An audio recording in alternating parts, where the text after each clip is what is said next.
let's stay there to start. So joined today by Anya Kamenetz. Hopefully I got that right after asking. And very lucky to be joined. I've really been enjoying what you've been writing about. There's very few people I see really focusing, like zooming in on those mental health, general well-being questions associated with polycrisis. It's very easy to get very heady and like in statistics and, the sort of like prescriptive, like here's what we need to do. And I'm certainly guilty of this. But really thinking about the emotional and psychological dimensions are great. But then, of course, the inciting incident is actually where I want to start. So I'm flagging that as what we'll get to. Sure. But obviously, Bari Weiss was more in the news a couple weeks ago. But I think her impact will be felt for years to come. So I'd love if you could share the anecdote that you shared, aptly titled "Bullying Bari Weiss." And then I also want to get into kind of what that episode tells us about what we should expect from CBS News looking forward. So you want to start with the gossip, huh? Let's start with the tea. So it's also a little bit of the snapshot of my own kind of migration, right? Because 7 years ago, I was, I had a book out about kids and technology, which we might talk about, and I was invited to Aspen Institute, the summer Aspen Ideas Festival, which is a big starry gathering of many, in their own minds, legends. And I was on this little panel, and Bari Weiss was on a big main stage event with Jordan Peterson. And so there was an after hours, and people are hanging out at the bar, and started talking with Bari about, this, in a pretty like emblematic conversation, right? Which is, who can we be in dialogue with, and who must we sort of disavow or hold at arm's length? And felt to me like a really civil discussion. I mean, I definitely did. I questioned Jordan Peterson on the main stage at that conference because I felt like, and I was like, specifically, the reason I feel like he's beyond the pale is because he's spoken about questioning the ability of gay couples to adopt, questioning gay marriage. And I was like, that, for me, that crosses a line into hate speech. It can be, it's so dangerous. It's part of this longstanding smear against gay people for being groomers, and it actually impinges on the ability of my very good friends to have their family and live in peace. And so that's my line, And again, like civil conversation. This is a person who courts controversy at every step of her life, right? And then I got up to go to the bathroom, and I came back, and she was gone, and me and my friend left, and then we actually rode past the bar, and she was like sitting outside on a bench crying. And I was like, this is so weird. Like, why is she crying? And heard secondhand that she had told someone that she was being bullied by us in this conversation. And I was just like, I don't understand. I don't think you're using the word bullying the way that like I use that word, And so, like, to me, I was very emblematic. And obviously, she did not disappear from the public eye after that 2018 conversation. But I was so like, the ability to think of yourself as a victim in a situation where objectively what happened was somebody questioned you, like your choices, to your face with evidence in a polite, civil way. And that feels like bullying. Like it's beyond the pale to go to someone and say, I don't think what you did is correct. Is such a misunderstanding of power and how power works, and such an ability to like play the victim in a way that is, like, frankly, I hate that for a woman to do, because I feel like we are like and there's this whole, I think during the Black Lives Matter movement, there was a lot of stuff about like white women's tears and white fragility. And it's like the idea that like, if you're questioned or you're, placed in opposition to someone, that your response is going to be like, you did something wrong and you did something wrong to me. It unfortunately is extremely insightful into her character and to the character of many, many people who are in power right now. Oh yeah, I mean, immediately as you were talking, I was thinking of the Don Lemon interview with Elon Musk, and how, like, this is not a knock on Don Lemon, but I don't think anybody in media would like cite Don Lemon as like, the most hard-hitting investigative journalist working today. And Elon Musk walked out of that interview because he couldn't handle these very basic questions about reported information about Elon Musk. And so what do you think it is, not to ask you to sort of play the role of like armchair psychoanalyst, but what do you think is happening in their minds that caused them to translate that as bullying? Yeah, that's such a great question. I mean, I think if there's an empirical problem on the right in America, is that they don't understand power and how it works. Like, I just don't think they understand it. I think on the left, like, we share this understanding of there are systems of supremacy and hierarchy in this country. Power is held by educated people with social capital, with money, who are white, who are straight, who are cis, who are male. Like, and that is not everywhere all the time, but those are the structures, and that is the basic hierarchy. And so, and events play out within that hierarchy, and that is why we have civil rights enforcement. That's why we have, anti-discrimination. It's why we have attempts to make things fair. It's why we sort of, it's why men become like more conscientious about taking space and letting women like speak in conversations and, on and on down the line. And I feel like the conservative right doesn't understand how power works, or they deliberately misunderstand how power works. They think it should work that way. They think the hierarchy should not be disrupted. And anytime that it is, they call foul, and they think that they're the victims. Mm. Yeah, that feels very apt. So taking the Bullying Weiss saga, Bullying Weiss gate, what do a lot of people express concern about what it means for, somebody who's, was already, I mean, as you're describing, this is 2018. I think she was at the New York Times at that time. Yeah. So already in a position of power, but then of course, since then has kind of doubled, tripled, and quadrupled down through the free press. Yeah. And now she's at the helm of one of the major kind of networks. I mean, even though like there's vastly more networks than there might have been 50 years ago, it still holds an incredible amount of sway in the American information ecosystem and international information ecosystem. Sure. So what insights do you maybe draw from that moment and what you've observed from her since about what we should be vigilant for in how CBS is led from this point? I mean, I am very sorry for the many great reporters and news gatherers who work within the framework of CBS. I'm very sorry about what happened to 60 Minutes. I think for all of us, we are living in a time of authoritarian consolidation, and attempting to consolidate the media is always going to be a part of that project. So we're witnessing that happening across the board in different ways. There's obviously, outlets that are completely party organs for Trumpsters. And then there are big outlets that are kind of compromising and giving away a little bit of their soul at a time, which I see the New York Times is doing. It's like there's amazing reporting going on, and then every single day there's a headline or a subhead where it's like, well, ethics experts say that it might be illegal to, destroy the White House without asking anyone. And they just are very like it's a combination of sort of deference to power, I think, and being hobbled by some old journalistic conventions. Then you have outlets like my old employer, NPR, which are being defunded and isolated that way.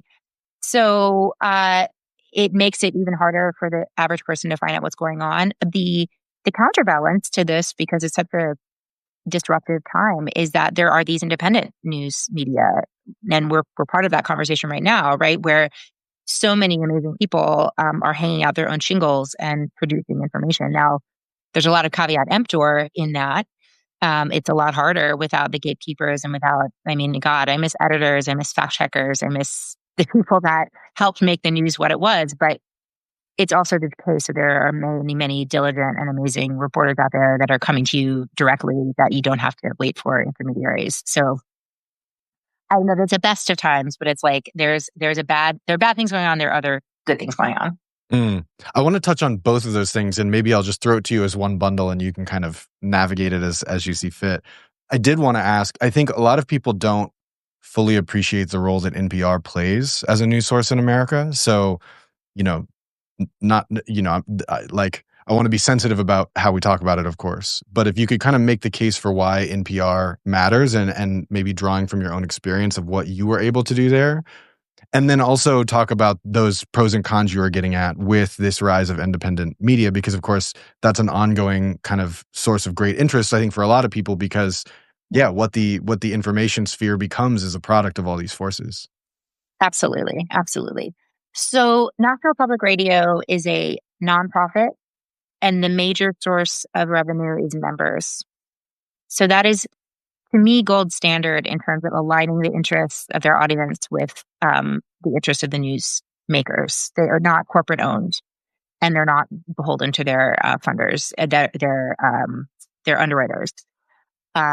They are also, they had, up until this year, and I think there are many that are threatened to close, but there's hundreds of local news stations around the country that are really the bulk of NPR. And they actually control the board of NPR as well. So, that can be to a fault, but like the local control and the distributed, like there are so many parts of the country where this is the independent news source. And especially with the death of newspapers, they're so important. And so it really is in those large stretches of the country, in Texas and in Minnesota and in the high country, that NPR becomes so important. And I would say on top of that, in terms of structures, it's unionized. So that's really awesome, because the power doesn't sit only in the corporate, in the fourth floor is what we used to call it at NPR. The executives. It really sits with the frontline folks as well. So those are all things that make NPR extremely admirable. The things that make it difficult are the same kind of adversity to change and to stepping out of the assumed voice of neutrality, what Jerry Rosen, media critic, calls the view from nowhere, that NPR has gotten so associated with, which is ironic because they started in the teeth of the Vietnam War, and a lot of their early broadcasts were not like that at all. I mean, before they developed that sort of like voice of God, there was a lot more like messy and exciting and intimate storytelling that happened out of NPR. But, the Vietnam War actually was the place that, and I'll tell you a story from my early days. So I joined NPR. My first job was at the Village Voice, where it was totally cool to have political opinions, right? R.I.P. R.I.P. Yeah, R.I.P. Absolutely. And I was not a staff. I was a bargaining unit freelancer. So I was in the union there. Then I worked for Fast Company magazine, which is a very featuring, magazine, and they didn't so much care about my political views either way. It wasn't a political magazine. Although arguably it was propping up the Silicon Valley ideology, but other than that. So when I got to NPR, they had this code of conduct, right? And I joined right around the time that Michael Brown was murdered. And the head of standards and practices sent out an all staff email saying, we want to remind everyone that we don't go to protests. NPR employees do not go to protests. And I piped up and I wrote back and I said, I'm sorry, I thought we had First Amendment rights of assembly. And how do you as a private employer get off like telling me that I can't go to a protest? And I looked for that. And so he called my boss and was like, you got to rein her in a little bit. But I looked into the history of it, and the history of this assumed neutrality really came from the 70s, when reporters were very anti-Vietnam War and owners of newspapers were propping up the war. And so the solution that they arrived at was, we can't talk about this, and you can't show up and be political in that way. So yeah, I think that so anyway, the neutrality, I think, is something that is clearly all but gone, but there are certain vestiges of places that are trying to prop it up. And I think if we take down this regime, everybody's gonna have to take a side at some point. Mm. Well, that leads very naturally into thinking about what your experience with Substack has been, but then also what you see as maybe more kind of global considerations. Like you referenced missing fact checkers and editors, and this is one thing that I've encountered too. I've only briefly worked full-time as a journalist, but I've been working part-time as a journalist since I was 17. And like one misconception I find, particularly in folks on the right, but even folks, left of center, tend to think that like, oh yeah, well your editor is like it's like a dirty word or something. And it's like, No, they're like your best ally. Like Yeah. there's Yeah. never a better experience. I mean, they're hard. It's hard experiences because often you're being pushed, but the stories are always better as a result. So yeah, Substack, you don't have those things. So what do you think? Both what's your personal experience, but also looking out. What do you think the rise of kind of this flight of either laid off or just journalists who decide it's time to make this jump, even if they're not being laid off, coming to Substack or these or Ghost or Beehive or any of these other independent platforms? Um, again, I feel like it's the best of times is the worst of times, right? It is amazing for speaking for myself personally and for many who are having good experiences. It's incredible to connect directly with an audience. The algorithm has made it into a very positive place. Like almost only ever hear from people who are doing what I'm doing. And obviously there's a negative side to that as well, because that is how we push into our bubbles and our echo chambers. However, at the same time, like it's incredible feeling to be supported directly by the reader, um, of the work, right? On the other hand, it's not enough money. I mean, it's not actually sustainable. It's something that subsidizes me. I subsidize it. I have to figure out if it's going to make sense, on a weekly or monthly or quarterly basis. And in the aggregate, it's tricky. I feel like this is a transitional moment, and we're always in transitional moments when it comes to media. Where it reminds me a little bit of the original rise of blogging, right? Where there are people in this realm like yourself, right, who have a vast kind of expertise and life experience, and the public can get the benefit of that, right? Some of the best people on Substack, like Heather Cox Richardson, they're historians, they're professors, they are doctors, physicians, researchers, and people that are just sharing their expertise and their lens on the world. And that is extremely valuable. What do you think? Like, do you think it's Well, going to evolve into some future form, or do you think that this is going to be like what it looks like for the foreseeable future? coming back to your considerations around NPR, I don't know. I don't see, this is going to sound very negative, and I guess in a sense it is, but I don't see any positive indicators on when we're looking at mainstream media. Mhm. And so I think there will be this kind of, on the one hand, golden era of all these people who developed a beat, who did get the journalistic training, who are well versed, and so maybe they lack fact checkers and editors, but they can still get a story 90% of the way that it would have gotten in a mainstream outlet, and they can do so directly with readers, and they can circulate on the platform for all the sort of foibles that come with it being algorithmic. So that's all well and good, and I'm excited for that for now. But as to your point around it being a transition moment, what's bringing me a lot of concern is that you have all these people that are becoming journalists who have no journalistic training, and there Mhm. doesn't seem to be any meaningful apparatus by which they get that journalistic training. And so there's this blurring of the content creator world and the journalist world that can be really productive. I taught a class at SciArc, which is an architecture school, but it was on the practice of public intellectualism today. And so we Yeah. were working through some of these thorny issues of like, these are people getting post-grad degrees in architecture. Yeah. So they don't want to go full content creator and sort of dilute their academic, bona fides. But they also need to find ways to, make invitations into their work that are going to be applicable more broadly than just in the academe. Yeah. So I think there's a lot of good there in sort of nudging subject matter experts into journalistic modes. And that's, I think, the most obvious place that that's been beneficial from my perspective is medicine, epidemiology, public health. Like instead of those people being sources in the story, they're producing the stories and like sharing the research, and like by socializing that work, they're then learning how to communicate better. So that's all a good thing. Mhm. But as I said, there's a lot of things you learn when you work as a journalist that aren't necessarily intuitive, conflict of interest type of things that I think I'm really worried about.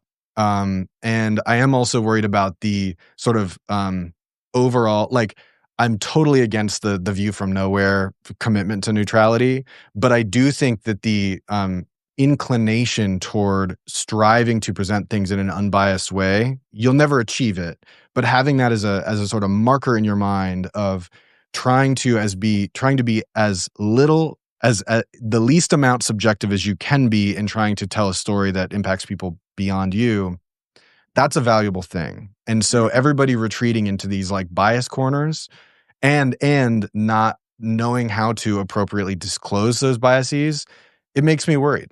So like you said, best of times, worst of times is my take as well. I mean, it's a very messy time, obviously and we haven't even gotten into AI and just the wholesale fabrication of things. But I mean, I'm always inclined to take the long historical view, because I don't know that there's a real golden age of Americans being informed about what's happening in our world. I think that, you can sort of take it all the way back to like Thomas Paine, and like maybe you heard a Lincoln Douglas debate, and then you had like Gossip at the Tavern, and then there was yellow journalism, right? Completely biased, completely manufactured consent. Then you had the muckrakers, you had Ida B. Wells, you had, but that was very niche. It reached the people that it reached. Maybe then you have like ancillary to that, there's storytelling. So there's Uncle Tom's Cabin, there's Upton Sinclair, like. So there's fiction is performing work of social change and exposing things. So is documentary photography, Jacob Riis, right? But is the average person getting that stuff? Probably not. There's like a small informed decision-making public. And then some things kind of go into the broader context. Then you have really like journalism, turning to mass media and radio news, journalism serving empire, like direct, very frank, like propaganda campaigns that are directed from the White House for manufacturing consent, again, for World War II, communicating like White House communicating with Hollywood, telling them in the Depression what messages to put in future films. So no representation for women, no representation for people of color, rural stories not getting told, working class stories not getting told. And and then you have like the nightly news broadcast, 1960s, like one guy telling you 20 minutes of worth of what the world is. So and then in the 70s, there's alternative press, and there's zines, and there's comic books. And so, yeah, I feel like it's always kind of messy, and it's always kind of broad, and nobody's ever like that informed. It's always like a few people who are very informed, maybe because they're junkies. And I mean, I'm sorry about the loss of the local newspaper. I think but the question is now, are there interesting alternatives that can emerge? I was looking at a debate on Facebook about, well, what about your local Facebook page? Like it does some of the same things. It definitely does classifieds. It does some sort of featurey, like things, people who need help and that kind of thing. There's a lot of things missing, but it maybe wouldn't take that much more to flip us into like a citizen journalism world. That has me thinking now. I wonder, like, Facebook has been uncool for long enough. I wonder if the pendulum is swinging back, and that'll be the place people digitally congregate. Okay, so pushing from media, but maybe starting from stuff we've talked about. So, you talked about the New York Times using this kind of hedging language and not maybe overtly capitulating, but sort of smuggling in the capitulation. And one of the ways that that's played out even prior to Trump, of course, is in the presentation of the genocide in Gaza.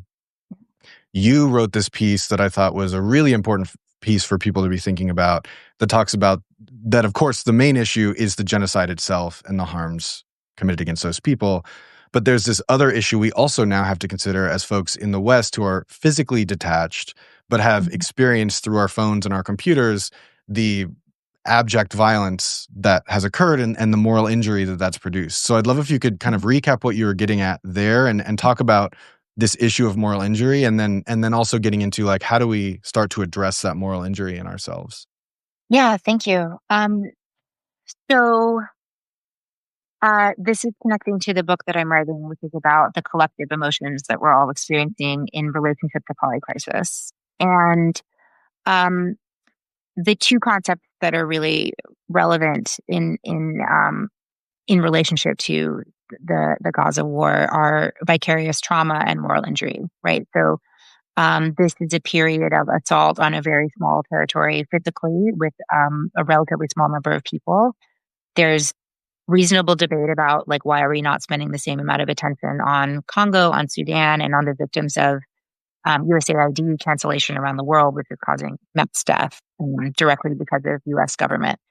But I don't want to waste time on whataboutism. Like the fact is that the world has watched a level of assault on a civilian population that we just haven't been able to see, and certainly not in the age of social media, right? And that's just exacerbated by the fact that,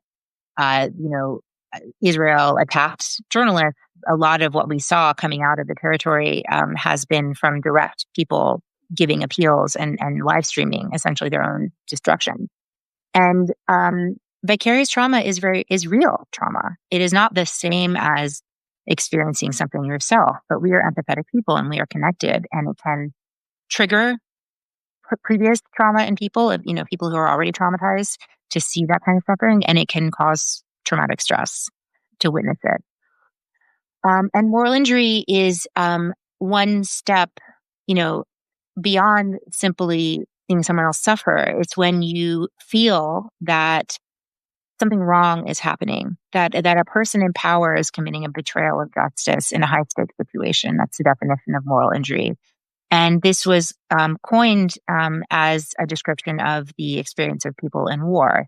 And it's actually been shown that combat veterans who themselves engaged in harm, suffering moral injury, are more likely to have PTSD, even if they witness someone else do it.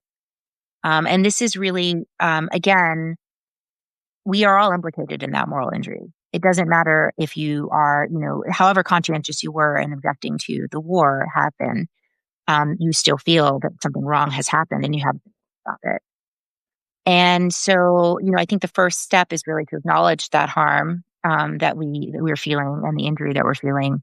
It's likely to cause feelings of despair, feelings of depression, and some people even suicidality. And then in understanding what moral injury is, the ways that we address it have to do with, I think, what are often called processes of truth and reconciliation, coming together in community, and even ritual.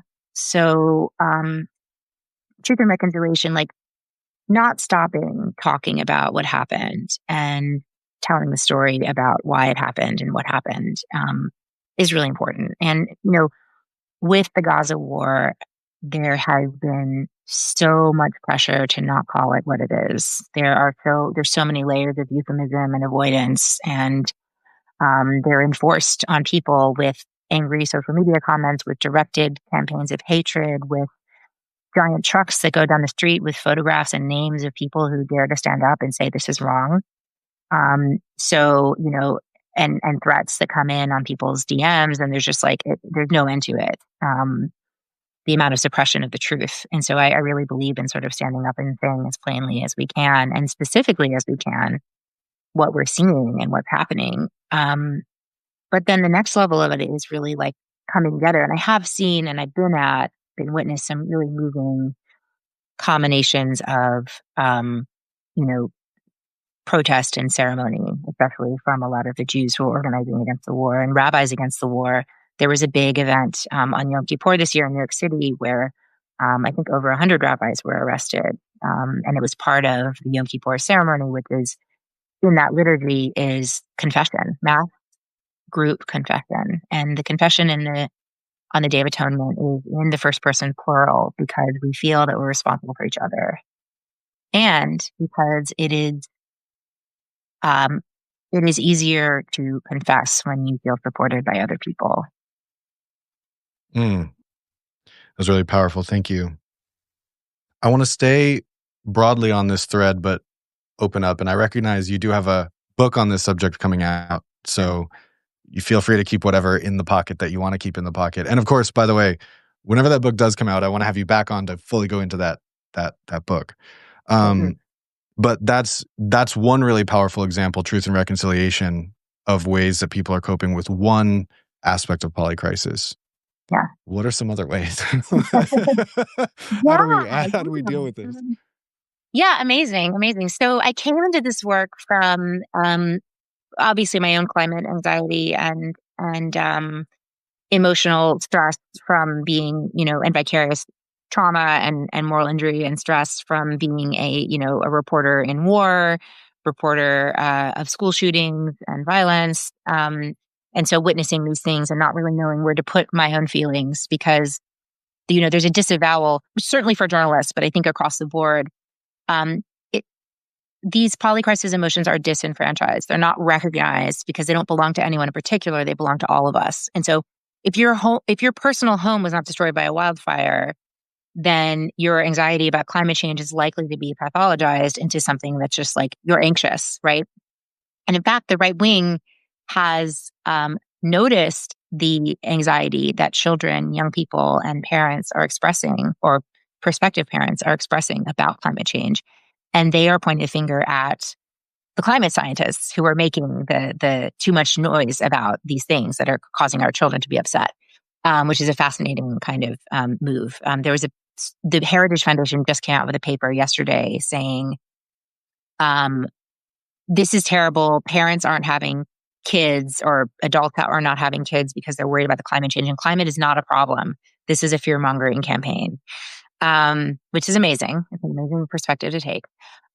So in any case, there is anxiety, obviously grief, at what we're losing, both in our nation and in our planet, fear and dread about the future, rage, absolute rage at the people that are taking these things away from us. And what also is true is that there is a possibility to experience inspiration, empathy, curiosity, and joy and love and appreciation for the world that we have, because our feelings around the polycrisis are a sign of what we value the most, and they're proof of our connection. We are connected to each other, and we're connected to the earth. We wouldn't feel sad at the loss of species or coral reefs if we weren't intimately part of them. We didn't belong to them, and they don't belong to us. So learning to delve into that is really this process of growing some might call it window of tolerance or zone of resilience, and to realize that the energy that we spend trying to numb out and disconnect and drop away from reality is robbing us of our joy. It's robbing us of the ability to be present in our lives. So we need to step into it and hold it. And the other good news is that polycrisis emotions are happening to everyone, literally everyone. So you don't have to be alone with these feelings. People feel loneliness in connection to the polycrisis. They don't have to feel that way. As soon as you open your mouth and start talking about it, and this has been my experience, you just feel this recognition and this sense of connection.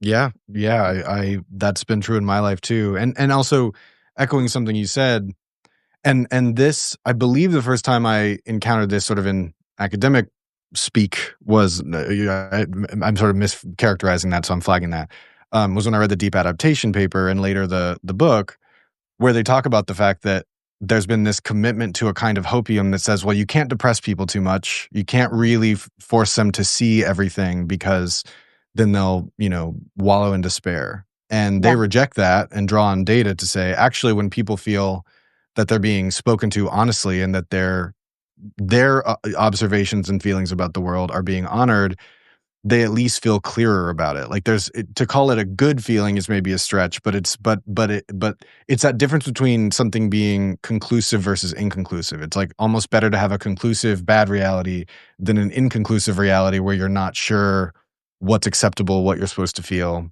Yeah. I'm wondering, with your extensive history as a journalist, is part of the function of this, or not function of this book, is part of the journey of this book, like, are you speaking to psychologists, psychiatrists, mental health practitioners? Okay, so you're nodding yes, so that's great. So then the follow-up question that I have is, are there any examples you can pull from what they're saying to you where this is playing out in, like, beyond our anecdotal kind of like agreeing that this happened for us? Like, are there places where this is happening out in the world right now that are worth calling attention to? Where what's happening?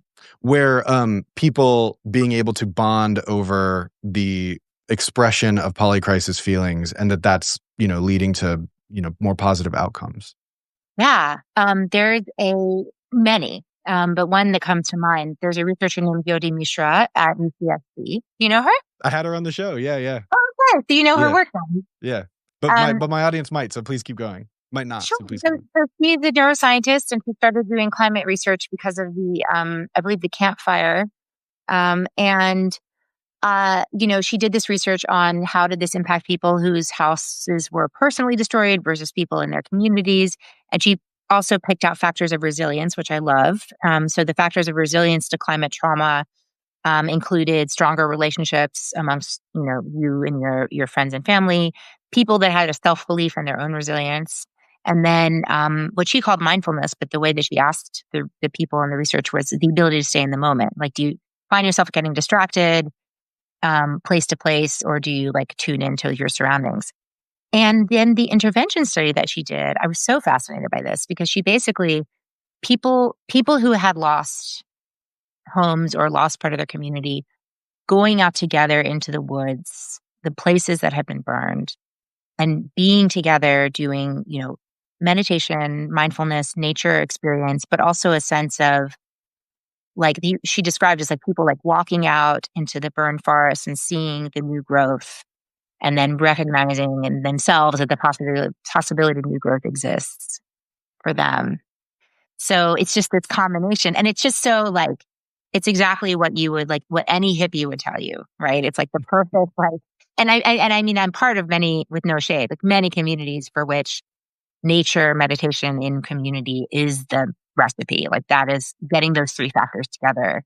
But she met actually said it in a clinical way and said, yes, this intervention helps. It helps recovery. It helps lower symptoms. It helps feelings of efficacy. And it's also a community building effort. So part of that experience was people like experiencing new bonds amongst each other because they've gone through this thing together. Mm. You've also written about ice, how to deal with ice. You've written about the wizard frog, and associated sort of playful, lighthearted protest actions against ice. And I'm wondering, in the course of what we're just talking about here, does collective protests and maybe like something that even dips into righteous anger, does that fit into this framework as well? Big time, big time. It's in so many different ways. I mean, of course, I'm writing about resistance because I'm trying to figure out how do we get out of the situation that we're in. I've also been really inspired by the work of people like Prenta Temple and Kazuo Haga, both of whom are combining. They're working at so many different levels at the same time, but they're really trying to combine the insights of trauma recovery with spirituality, with political resistance. And it's all coming from the fact of, for Kazuo Haga, he's like, instead of trying to always shut things down, how do we have interventions that open people up? Right. And you can't always be in, if you spend all of your time in opposition, that's a certain energy that you're bringing into the world, and it's going to always meet with resistance. And so, if you could take another perspective, which looks at injustice as a manifestation of sort of collective trauma, collective harm, then what is the trauma-informed approach to protest? What does it look like to have movements that heal and support and lift up the people in them, as well as even in a concept of like where it's a good, like where everybody is moved, and it doesn't mean that you're not bringing a lot of force into resistance when it's important, when it's necessary. But it also means that you're not burning people out and you're not solely, motivated by anger, which can be extremely destructive to the person who's using it. I'll let that. The related question that comes up for me, so I'll put my cards on the table so it doesn't feel, I don't want this to feel gotcha-ish at all. It's an open conversation. But I've been thinking a lot about the No Kings protest. And and one thing that we on the left do, just classically, we eat our own. And so I've been sort of holding the different perspectives that I agree with in tension with each other. So on the one hand, you have people that say, well, it's amazing to mobilize this many Americans to do one single purpose about anything. So it's a triumph in that regard. In the other regard, it was pretty defanged. There were no demands. There was no, I'm not saying that a protest should de facto have a threat of violence, but there was no threat that any further force would be levied at all, so that it was basically ultimately a rally or a parade, which is, as you've discussed, like powerful people don't just dilute their power because they see a parade outside. So I've been sitting with all of that, and I'm wondering, given what you just said, how you're thinking about the No Kings protest, and also like looking forward, knowing that something like the No Kings protest exists. Like, what's your ideal version of something like that? Yeah, it's such a great question. I mean, both of those things can be very much true. Like my feeling about No Kings is it's a great start, right? But even if you're looking at nonviolent movements, the reason nonviolence works is because violence is used by the other side, and that's a really harsh truth to understand. But, Gandhi and Mandela and King knew that their supporters that they sent out there would be hurt because if the force of the state was not brought to bear, they wouldn't get the spectacle that they needed in order to force change. So just because a protest is nonviolent on our side doesn't mean that it's not violent.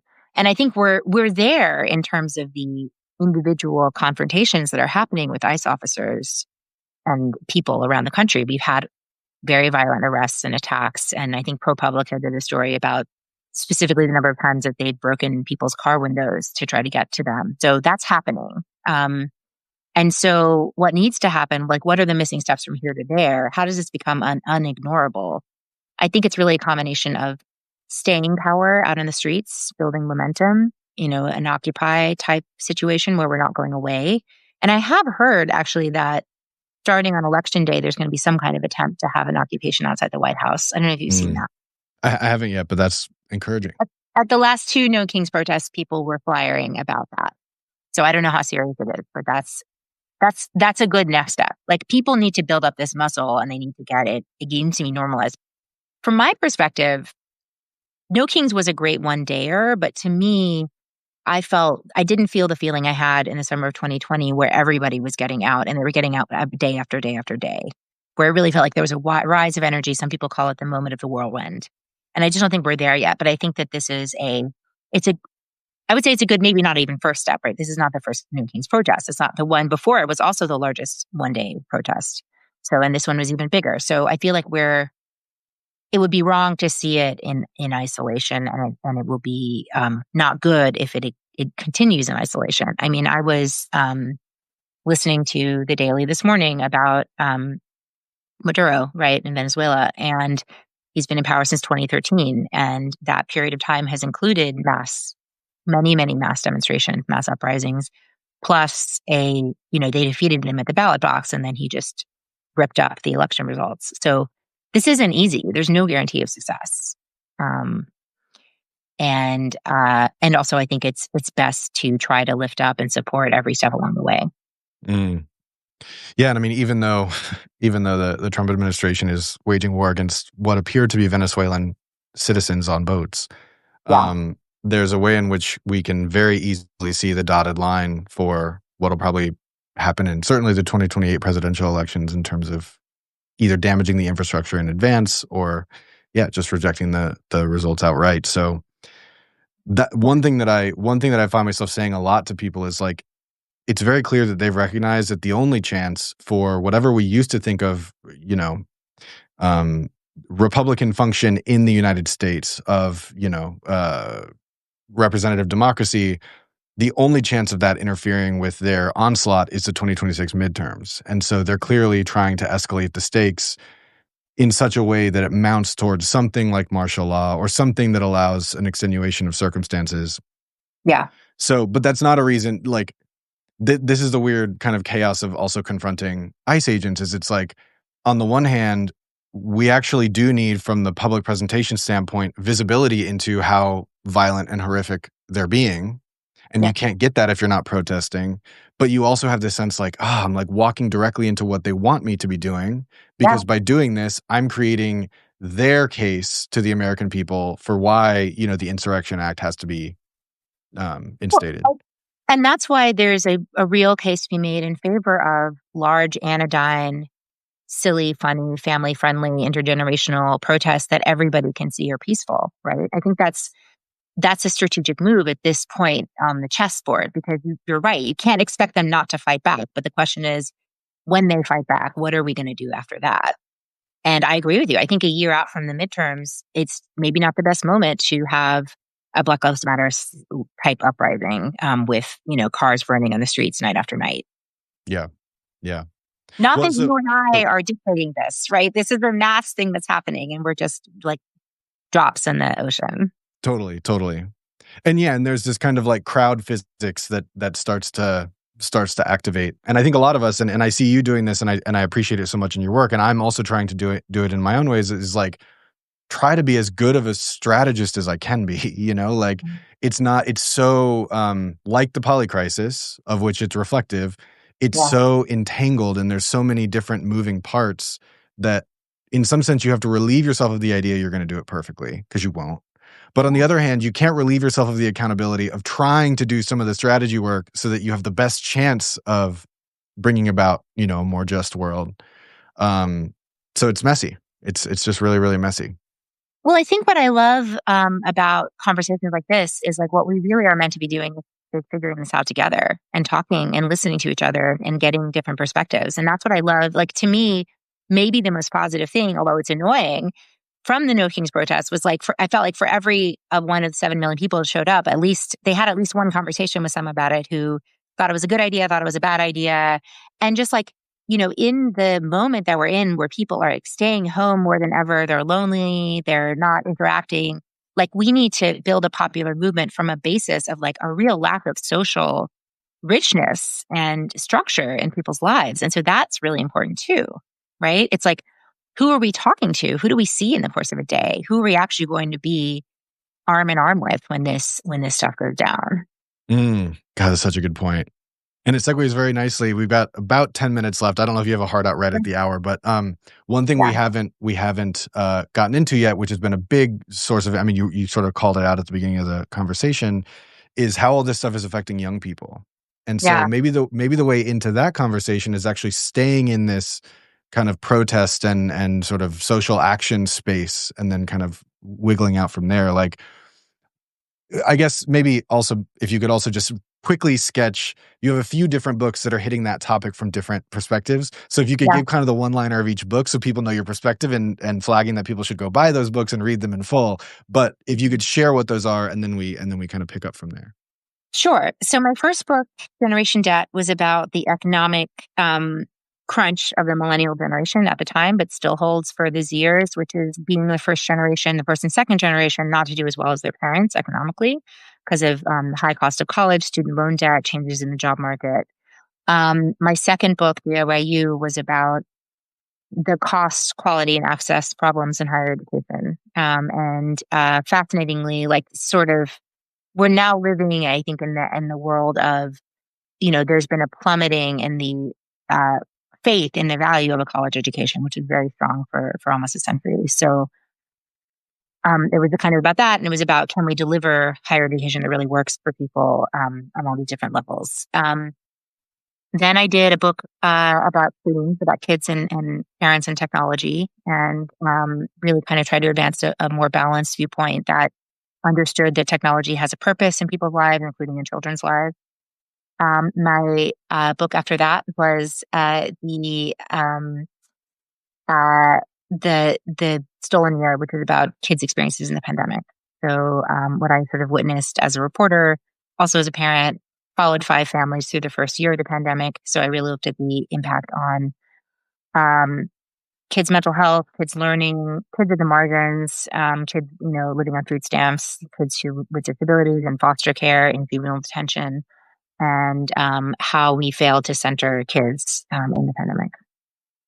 Amazing. Thank you. Yeah, so much there. Well, so let's zip back to, especially kind of thinking about your work with Stolen Year, like Mhm. what you see, again, thinking about the benefit of something like No Kings, being intergenerational, being safe for kids, like thinking about the ways that some of what Stolen Year points out is that lack of sociality at a critical moment in their development as people. Yeah. And so what are some avenues where we can kind of wrest you know positive development out of some of these tough circumstances? Yeah, that's a great question. I mean, a lot of the work I did for NPR was really about how do we talk to our kids about this? How do we parent through this? And there's a lot of core axioms that I come back to that are important for everyone around this, which is like have basic emotional literacy and hygiene, take care of your body, take care of your happiness, make sure that you're having moments of joy and balance, and be honest about the things that scare you. that you're going to have a plan as a family, that you're always going to be there to keep them safe no matter what happens. And then it's look for the helpers, as Mr. Rogers says, who's actually working to make this situation better? Who do you see in your community? What are the heroes doing? And then how can you help them? Right? Where are the zones of agency that you and your family can have to become a part of the solution? Mm.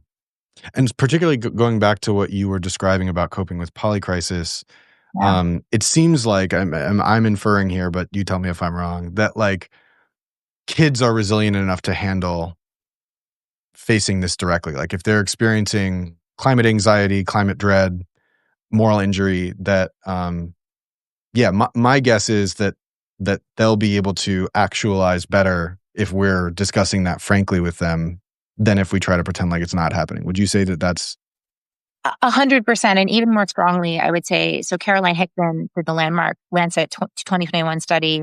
75% of kids say the future is frightening, and she's done a lot of work on adolescent trauma throughout her career. And she said she compares it to survivors of sexual abuse in the sense that what really is harming them is a sense of betrayal by the adults in charge, and the adults that are denying and lying to their faces about what's happening, minimizing it and telling them not to be so upset about it.